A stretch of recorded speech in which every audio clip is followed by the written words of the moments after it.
இங்கே லாஸ்ட்டில் இடக்கான அவனுக்கு யூனிஃபார்மா? யூனிஃபார்ம் இல்லை.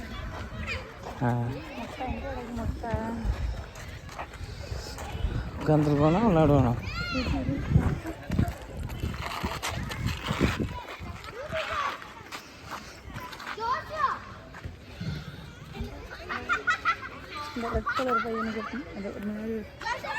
ஆமாம் ஆமாம் அங்கே இருக்கான்.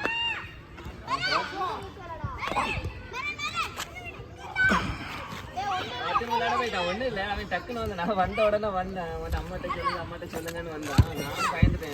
ஒன்றும் இல்லை, அது மட்டும் இது பால் பட்டு கொஞ்சம் ஷாக் ஆகல அந்த இது. ஆமாம் ஆமாம். எவ்வளோ நேரம் இருக்கும்? சைடில் தான் இருக்குதான். ஒன்றும் இல்லை, இப்போ நல்லா இருக்கும். ஒன்றும் இல்லை ஒன்றும் இல்லை, பட்ட உடனே கொஞ்சம் இதாகிருக்கும்ல அந்த எனக்கு வந்து இது எனக்கு மூச்சு இதாகுது அப்படின்னு சொல்லிட்டு இருந்தான். நான் தடவை கொஞ்சம் மூச்செல்லாம் நிறைய இருக்கு அப்படின்னு. அவன் செஸ்ல கற்றுக்கல. அதான் சரி, அவன் சொல்லிட்டு இருந்தான், பயந்து சொல்லி சரி அவன் அதனால தான் சரி நான் சொல்லணும்னு நினைச்சேன். வேற சரி சொல்லாமல் தானே இது வேறு நீங்கள் பயந்துடக்கூடாது. சரி.